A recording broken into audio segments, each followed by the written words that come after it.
Hi everyone, model set का solution कर रहे थे हम लोग। एक लेक्चर देख चुके हैं उसमें, तो आज यह हो जाएगा lecture number 2, class 11th chemistry model set 2023। इसमें से क्वेश्चन नंबर 6 तक जो है हम लोग किए थे पिछला लेक्चर में। आज उसके आगे बढ़ेंगे। Question number 7। क्वेश्चन नंबर 7 है, what will be the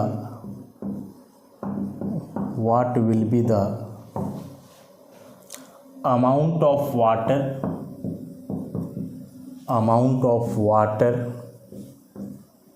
produced by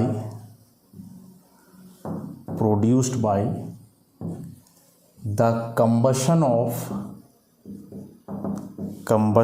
16 gram of methane। Options हैं 36 ग्राम, 32 ग्राम, 16 ग्राम, 18 ग्राम। थर्मोडायनेमिक्स चैप्टर का है, पढ़े नहीं अभी तक हम लोग, लेकिन आसान सा टॉपिक है। अभी हम बताएंगे, ध्यान से गौर करोगे मेरी बातों पे तो इससे रिलेटेड कोई भी क्वेश्चन आएगा हम कर लेंगे एग्जाम में। कंबशन का मतलब हिंदी इसका होता है दहन, मतलब कि जलाना किसी भी चीज़ को। और हम जान रहे हैं कि किसी भी चीज़ का कंबशन के लिए, उसको जलने के लिए ऑक्सीजन गैस का होना बड़ा ज़रूरी है। ऑक्सीजन गैस के एब्सेंस में जो है कंबशन नहीं होता है किसी सब्सटेंस का, ऑक्सीजन गैस होना ज़रूरी है। तो जब कभी भी कंबशन वर्ड दिखे तो तुम समझ जाना कि ऑक्सीजन से रिएक्शन करवाना है। किससे? ऑक्सीजन से। यदि यहाँ कोई हाइड्रोकार्बन दिया हुआ है, मीथेन हम जान रहे हैं कि यह एक हाइड्रोकार्बन है, मतलब इसमें हाइड्रोजन और कार्बन है, इसके अलावा कुछ नहीं है। फॉर्मूला मीथेन का क्या होता है? CH4, केवल हाइड्रोजन कार्बन है। तो एग्जाम में आएगा कंबशन से रिलेटेड क्वेश्चन ना, तो हाइड्रोकार्बन का ही कंबशन आएगा, ये एकदम फिक्स है। आया तो हाइड्रोकार्बन का ही कंबशन पूछेगा। अब इतना बात आप याद कर लोगे कि कोई भी हाइड्रोकार्बन यदि है और इसका हम कंबशन कर रहे हैं ऑक्सीजन से रिएक्शन, कंबशन मतलब याद रखना ऑक्सीजन से रिएक्शन, प्रोडक्ट में हमेशा CO2 और H2O मिलेगा, फिक्स है, यही मिलेगा। चाहे तुम किसी भी हाइड्रोकार्बन का कंबशन करो, प्रोडक्ट में वही मिलेगा, CO2 और H2O। अब यहाँ दे करके रखा है मीथेन। मीथेन हम जान रहे हैं CH4 होता है। ऑक्सीजन से रिएक्शन करवाओ, प्रोडक्ट में हम कहें कि हमेशा CO2 H2O बनेगा 100%। बैलेंस करना, एक कार्बन है, यहाँ भी एक कार्बन है, हाइड्रोजन 4 है, यहाँ 2 है, तो हाइड्रोजन बैलेंस करने के लिए तुम्हें यहाँ 2 लगाना होगा। अब हाइड्रोजन बैलेंस हो गया, 2 दूना 4, कार्बन भी हो गया, लेकिन ऑक्सीजन देखो, इधर 2 ऑक्सीजन और इधर 2, 4, जबकि यहाँ कितना ऑक्सीजन है? 2, तो यहाँ 2 लगा दो, हो गया बैलेंस। मान लो कि एग्जाम में मीथेन नहीं इथेन का पूछ देता, फॉर्मूला तो जानना होगा तुम्हें, इथेन का पूछ देता, तो इथेन का फॉर्मूला क्या होता है? C2H6। कंबशन, ऑक्सीजन से रिएक्शन, प्रोडक्ट में हम हमेशा क्या बनाएंगे? CO2 H2O, प्रोडक्ट में हम हमेशा यही बनाएंगे। कार्बन देखो कितना है? 2, यहाँ कितना है? 1, बैलेंस करने के लिए क्या करोगे? 2 लगा दोगे। हाइड्रोजन कितना है? 6, इधर कितना है? 2, 3 लगा दोगे। अब लास्ट में ऑक्सीजन का बैलेंसिंग चलेगा, 2 दूना 4 ऑक्सीजन और 3 यहाँ 7, यहाँ कितना है? 2, तो बैलेंस करने के लिए क्या करोगे? 7/2। मान लो एग्जाम में पूछता प्रोपाइन का कंबशन, प्रोपाइन अल्काइन, फॉर्मूला तुम्हें जानना होगा प्रोपाइन का। ऐसे जनरल फार्मूला जानते हो ना, CnH2n-2, तो यहाँ से प्रोपाइन, तो प्रोप मतलब जानते हो 3 कार्बन, 3 कार्बन यहाँ पुट करो तो ये हो जाएगा C3, ये हो जाएगा 3 2 जा 6 -2 तो 4, C3H4। कंबशन मतलब ऑक्सीजन से रिएक्शन करवाएंगे, प्रोडक्ट क्या बनाएंगे? CO2 H2O, यही बनाएंगे। बैलेंस करो, 3 कार्बन यहाँ 1, 3 लगाएंगे, हाइड्रोजन 4, यहाँ 2, 2 लगाएंगे। अब लास्ट में ऑक्सीजन 3 दूना 6 और 2 8, यहाँ 2 है 4। समझ रहे हो। तो ये हम बता रहे हैं कि कंबसन से रिलेटेड क्वेश्चन यदि एग्जाम में आता है, चैप्टर हम नहीं पढ़े हैं लेकिन टॉपिक यह आसान है। कंबसन मतलब ऑक्सीजन से रिएक्शन करवाओगे, प्रोडक्ट में हमेशा CO2 और H2O ही बनाओगे। लास्ट में यहाँ बैलेंसिंग वाला बात इंपॉर्टेंट हो जाएगा, इंपॉर्टेंट है लेकिन आसान है। पहले कार्बन बैलेंस कर लो दोनों तरफ, कार्बन के बाद हाइड्रोजन बैलेंस करो और लास्ट में बैलेंसिंग किसका होने वाला है, ऑक्सीजन का। तो ऐसे करके कुछ इक्वेशंस मिलेंगे, 3 एग्जाम्पल हम दिए, समझ ही गए होगे। ऐसे भी कुछ आएगा तो अपने से कर लोगे। अब क्वेश्चन क्या है जरा देखोगे कि what will be the amount of water produced by the combustion of 16 gram methane, कि 16 ग्राम मीथेन को हम जला रहे हैं तो कितना वाटर प्रोड्यूस होगा, कितना ग्राम। देखो इस इक्वेशन से CH4 का कितना मोल है, 1 मोल, बगल में 1 कुछ नहीं है मतलब 1 है, 1 मोल। H2O कितना मोल प्रोड्यूस हो रहा है, तो हम H2O देखेंगे क्योंकि इसी के बारे में पूछा है, 2 मोल्स। मास से कंपेयर करना चाहो तो कर सकते हो, CH4 का मास निकाल लो, कार्बन का 12, हाइड्रोजन का 1 × 4 तो 16 ग्राम। तो 1 मोल 16 ग्राम मीथेन हुआ, सिंपल सी बात है।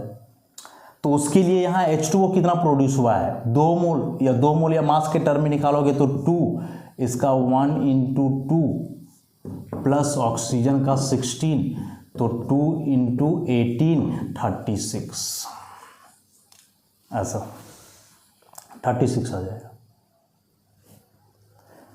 तो 16 ग्राम मीथेन था, इसका कंबसन हमने कराया तो कितना मिला भाई, 36 ग्राम वाटर। हो सकता है एग्जाम में वाटर ना पूछ करके CO2 पूछता तो इक्वेशन से ही पता चलेगा। मोल देखना कितना कितना मोल है, मोल के टर्म में पूछेगा तो मोल के टर्म में जवाब दोगे, मास के टर्म में पूछेगा तो मास के टर्म में जवाब देते। मान लेते हैं सपोज कि यहाँ 16 ग्राम नहीं लिखता, पूछता 8 ग्राम मीथेन से कितना मिलेगा, तो इसको हम ऐसे लिखते हैं कि 16 ग्राम मीथेन को जलाए तो 36 ग्राम H2O मिला, इधर 16 ग्राम उधर 36, तो 1 ग्राम से कितना मिलेगा, 36/16, तो 8 ग्राम से कितना मिलेगा, 36/16 × 8, 2 18 बार में कट जाता ऐसे।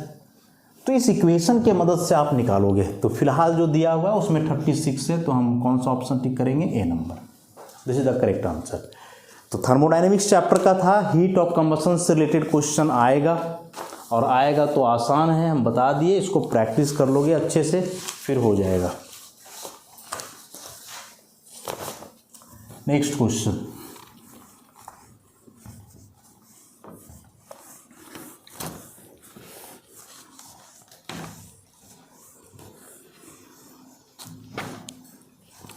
Question number 8, which of the following electronic configuration is not possible? Which of the following electronic configuration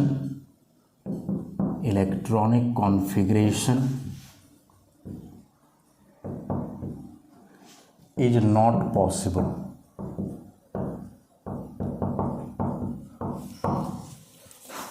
options हैं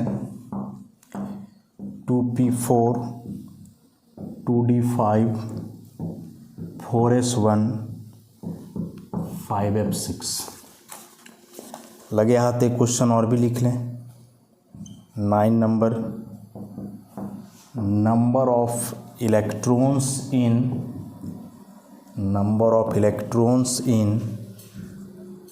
fourth shell of copper atom is, यहाँ भी ऑप्शंस में है 2, 5, 3, 1। देखोगे ये भी एक इम्पॉर्टेंट क्वेश्चन है। क्लास जब हम लोग कर रहे थे स्ट्रक्चर ऑफ एटम का, दोनों क्वेश्चन स्ट्रक्चर ऑफ एटम का है, तो वहाँ ऐसे क्वेश्चंस को हम लोग डील किए थे। कौन सा इलेक्ट्रॉनिक कन्फिग्रेशन नहीं पॉसिबल है, तो इसके लिए सबसे पहले सबसेल और उसमें इलेक्ट्रॉन देखोगे। P4, P में 6 तक होता है, चलेगा। D5 10 तक होता है, ये भी चलेगा। S में 2 तक होता है, 1 है, ये भी चलेगा। F में 14 होता है, 6 है, चलेगा।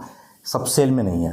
अब देखो कि सब सेल के साथ जो सेल लिखा हुआ है वो उसके साथ सुटेबल है कि नहीं। 2p सुने हो, होता है क्या, होता है 2s 2p।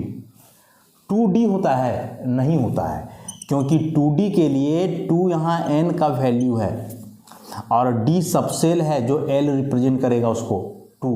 अब n और l का वैल्यू कभी बराबर होता है क्या, नहीं होता है। l का वैल्यू हमेशा n से 1 कम रहेगा, कम से कम 1 कम, 2 भी कम हो सकता है, 3 भी कम हो सकता है, कम से कम 1 कम रहेगा, इतना याद रखोगे। n l कभी बराबर नहीं होगा, तो इसके लिए n और l जो है दोनों क्या हो गया, सेम। इस सब के लिए देखो n 4 l 0, s के लिए 0 होता है, देखो 4 कम है, हो सकता है, कम होना चाहिए, बराबर नहीं होना चाहिए, ज़्यादा तो बिल्कुल भी नहीं होगा, समझ रहे हो। तो उस हिसाब से 2d5 पॉसिबल नहीं है। इसी को हो सकता है इलेक्ट्रॉनिक कन्फिग्रेशन ना लेकर के केवल सबसेल पूछे कि which of the following subshell is not possible, और खाली ऐसे ही दे दे 2p 2d 4s 5f ऐसे करके, ठीक है, तो ध्यान रखोगे इसे। Next 9 number of electrons in fourth shell of copper atom, copper का फोर्थ सेल में। तो इसके लिए इलेक्ट्रॉनिक कन्फिग्रेशन लिखोगे, कॉपर और क्रोमियम तो लिखना है भाई, कॉपर क्रोमियम। याद करो स्ट्रक्चर ऑफ एटम बताते समय काफ़ी जोर दिया गया था कि ये दो ऐसे एलिमेंट हैं जिनके इलेक्ट्रॉनिक कन्फिग्रेशन से क्वेश्चन होगा, है, आएगा एग्जाम में भी। तो कॉपर का एटॉमिक नंबर 29, तुम चाहो तो पूरा लिख लो, नहीं आदत पूरा चलो लिख देते हैं। 1s2 2s2 2p6 3s2 3p6 4s1 3d10, exception वाला है, याद करो, होना चाहिए था 4s2 3d9, लेकिन नहीं होता है, 4s1 3d10 होता है। अब यहाँ से फोर्थ सेल पूछा है, देखो ये फर्स्ट सेल है, इसमें 2 इलेक्ट्रॉन, सेकेंड सेल है, इसमें 6 और 2 8 इलेक्ट्रॉन, थर्ड सेल है, यहाँ भी थर्ड ही है, तो 6 2 8 और 10 18 इलेक्ट्रॉन, ये फोर्थ सेल है, 1 इलेक्ट्रॉन। तो क्वेश्चन में पूछा है फोर्थ सेल, तो फोर्थ सेल में तो एक ही है, तो फिलहाल तो आंसर रेडी हो जाएगा। अब हो सकता है एग्जाम में कि फोर्थ सेल ना पूछ करके थर्ड सेल पूछे, सेकेंड सेल पूछे, वैलेंस सेल पूछे, सेकेंड लास्ट सेल, कुछ भी पूछा जा सकता है। तो उसके लिए आप इलेक्ट्रॉनिक कन्फिग्रेशन लिखोगे, उसको ऐसे सेल वाइज देख लोगे कितना है, फिर यहाँ 18 कैसे लिखे, 3 3 3, मतलब तीनों सेम सेल है, तो 2 और 6 8 और 10 18 इलेक्ट्रॉन, ऐसा समझ रहे हो। इस तरह से करके जो है इसको करना है ऐसे क्वेश्चंस को। नेक्स्ट क्वेश्चन नंबर 10 हो जाएगा।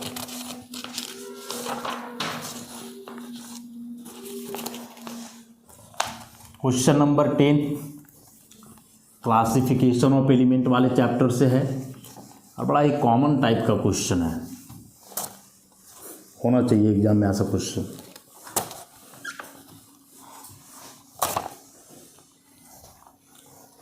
और क्या है question,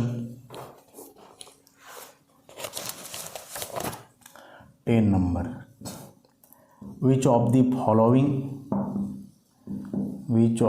following species will have the largest size। A number है Mg, बी में Mg2+, सी में Al, डी में Al++। लगे हाथ 11 भी लिख लें। The element with atomic number 35 belongs to which block of the periodic table?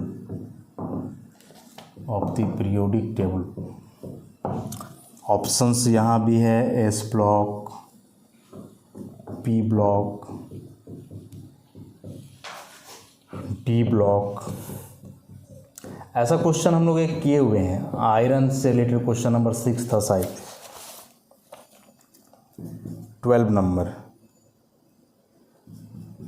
IUPAC symbol of element with atomic number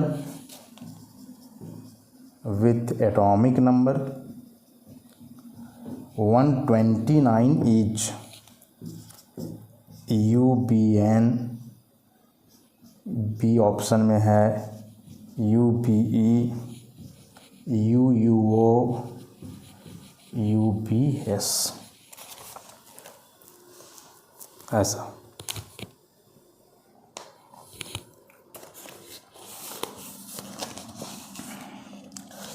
कर लें इनको। देखो साइज से क्वेश्चन भी होगा एग्जाम में, 100% होना है। इसमें से हम पढ़े थे क्लासिफिकेशन ऑफ एलिमेंट वाले चैप्टर में कि एक कैटायन का साइज छोटा होता है उसके एटम से, जबकि एनायन का साइज बड़ा होता है उसके एटम से। ऐसा हम पढ़े थे। यहाँ जो क्वेश्चन पूछा है लार्जेस्ट साइज के बारे में पूछा है और कैटायन वगैरह दिया हुआ है, तो कैटायन का साइज तो फिर छोटा होता है एटम के तुलना में, तो लार्जेस्ट साइज की बात करेंगे तो Mg2+ तो होगा नहीं, क्या कि कैटायन है, कैटायन का छोटा ही होता है, ये भी नहीं होगा। तो पहले गलत ऑप्शन को हटाओ यहाँ से। अब बचे मैग्नीशियम और एल्यूमिनियम, इन दोनों में अब हमें देखना है कि इन दोनों में साइज किसका बड़ा होगा। तो मैग्नीशियम और एल्यूमिनियम अगल बगल वाले एलिमेंट हैं, एटॉमिक नंबर 12, एटॉमिक नंबर 13। पढ़े हम कि पीरियोडिक टेबल में लेफ्ट टू राइट जाते हैं, तो लेफ्ट टू राइट जाने से इफेक्टिव न्यूक्लियर चार्ज बढ़ता है, और इफेक्टिव न्यूक्लियर चार्ज बढ़ने के चलते साइज क्या होता है, घटता है।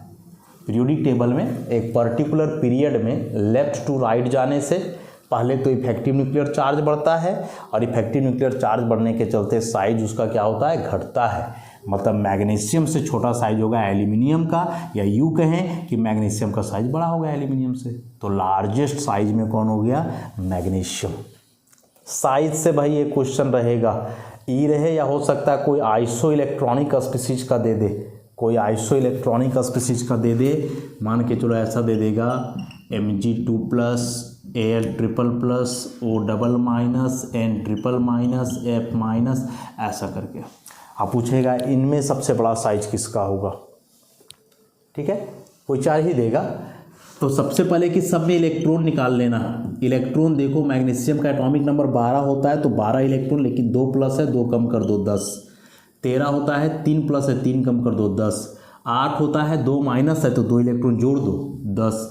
वैसे 7, 3, 10, 9, 1, 10। इलेक्ट्रॉन सब में बराबर है, एक कहलाएंगे कौन species, isoelectronic species, isoelectronic species कहलाएंगे। अब यदि ये आइसो इलेक्ट्रॉनिक स्पीसीज हैं तो इनमें हम पढ़े हैं कि जो साइज होता है वह इन्वर्सली प्रोपोर्शनल होता है एटॉमिक नंबर का। एटॉमिक नंबर जितना ज़्यादा साइज उतना कम। तो इन सब में एटॉमिक नंबर सबसे ज़्यादा एल्यूमिनियम का तो सबसे छोटा, सबसे कम एटॉमिक नंबर नाइट्रोजन का तो सबसे बड़ा। आइसो इलेक्ट्रॉनिक स्पीसीज यदि हो तो साइज एटॉमिक नंबर का इन्वर्सली प्रोपोर्शनल होता है। इसे आप याद रखोगे, बड़ा काम देगा, क्योंकि एग्जाम में यही क्वेश्चन आ जाए जरूरी नहीं है, लेकिन ऐसा ही आएगा, ये जरूरी है, ये फिक्स है, ऐसा ही आएगा। साइज से रिलेटेड एक क्वेश्चन होना एग्जाम में, ना हो ही नहीं सकता। Next question number 11। उन चीज़ों को नोट करते जाओगे आप, रिवीजन करने में आसानी होगा। क्वेश्चन नंबर 11 की बात करें, बोल रहा है कोई एलिमेंट है उसका एटॉमिक नंबर 35 है, तो बताना है वो कौन सा ब्लॉक से बिलोंग करेगा पीरियोडिक टेबल में। अब यदि तुम्हें याद है एटॉमिक नंबर 35 कौन एलिमेंट का है तो तू डायरेक्ट बता दोगे। अब एटॉमिक नंबर हमें पता है 35 ब्रोमीन का है, ब्रोमीन पी ब्लॉक का है, तो हमें पता है, हम डायरेक्ट कर देंगे। लेकिन तरीका जो है कि तुम नहीं जान रहे हो तो कैसे पता करेंगे, तो इलेक्ट्रॉनिक कन्फिग्रेशन से। एटॉमिक नंबर किसी का 35 है, मान ली कि एलिमेंट X है, इलेक्ट्रॉनिक कन्फिग्रेशन लिखो 1s2 2s2 2p6 3s2 3p6 4s2 3d10 4p5, जोड़ के देख लेना 35 इलेक्ट्रॉन यहाँ तक हो जाएगा। अब यहाँ ब्लॉक के बारे में पूछा है ना, तो पीछे तो बताए हुए हैं, क्वेश्चन नंबर 6 बता रहे थे शायद वहाँ, कि ब्लॉक पता करने के लिए तुम्हें देखना है वैलेंस सबसेल या फिर अंतिम इलेक्ट्रॉन कौन ऑर्बिटल में जा रहा है या कौन सबसेल में जा रहा है, वो चीज़ देखना है। तो अंतिम में यहाँ 4p लिखा हुआ है, तो अंतिम इलेक्ट्रॉन p में ही जा रहा होगा, so obviously it is p block element. ठीक है, डायरेक्ट हम करेंगे यहाँ p ब्लॉक, ऐसे ही पता करना है। वहाँ भी ब्लॉक ही पूछा था शायद आयरन के बारे में, यहाँ भी वही पूछा है। पीरियड ग्रुप भी पूछा जा सकता है, पीरियड यदि पूछ देता तो पीरियड के लिए हम लोग देखते हैं वैलेंस सेल को, 4 है वैलेंस शेल, तो पीरियड नंबर इसका कितना होता, 4। ग्रुप पूछता तो ग्रुप के लिए क्या फॉर्मूला था कि पी ब्लॉक है तो ग्रुप मतलब 10 plus NS electron plus NP electron, तो 10 NS, N यहाँ 4 हुआ वैलेंस शेल, तो NS माने 4s, तो 4s में कितना इलेक्ट्रॉन है, 2। NP माने 4p, कितना इलेक्ट्रॉन है, 5, तो कितना हो गया, 5 2 7 और 10 17। ठीक है, पीरियड ग्रुप ब्लॉक तीनों में से कुछ भी पूछ सकता है, तीनों बता दिए। नेक्स्ट देखो question number 12, IUPAC symbol of element with atomic number 129। ये तीनों क्वेश्चन उसी का है, क्लासिफिकेशन ऑफ एलिमेंट वाले चैप्टर का। तो इसके बारे में भी बताया गया है, नोट्स में भी था, क्लास में भी बताया गया है, एक बार फिर से हम बता देते हैं कि यदि ऐसे एटॉमिक नंबर 118 से ज़्यादा या 100 से ज़्यादा हो और उसका IUPAC सिंबल पूछे, एटॉमिक नंबर 100 से ज़्यादा हो और उस एलिमेंट का IUPAC सिंबल पूछे, तो तरीका ये है 0 1 2 3 4 5 6 7 8 9। इसमें 0 के लिए हम लिखेंगे नील, 1 के लिए अन, 2 के लिए बाई, 3 के लिए ट्राई, 4 के लिए क्वाड, 5 के लिए पेंट, 6 के लिए हेक्स, 7 के लिए सेप्ट, 8 के लिए ऑक्ट, 9 के लिए इन। ऐसा। अब यहाँ पूछा है किसका, 129 का, 129 का, तो 129 का पूछ रहा है, तो 1 का है अन, 2 का है पाई, 9 का है इन, सॉरी ENN, और अपने से हम लगाते हैं IUM, तो अन बाई इनियम। सिंबल पूछा है तो सिंबल में खाली पहला लेटर लिखा जाता है, N का U, बाई का B, और 9 में इन है तो इनका UBE, कहाँ है, B नंबर ऑप्शन, ऐसा UBE। ठीक है, तो चांसेस है पूछ सकता है, तो आसान है, बस उसको लिख लो कि कौन से डिजिट को हम क्या कहते हैं, तो उस आधार पे फिर आंसर कर दोगे, इसमें कोई बड़ा चीज़ नहीं है। Next question number 13,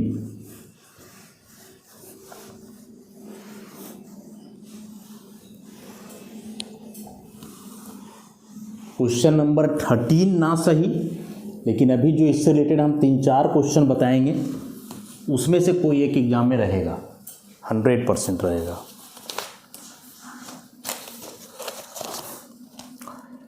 question number 13 पूछा है हैलोजन्स बिलोंग टू ग्रुप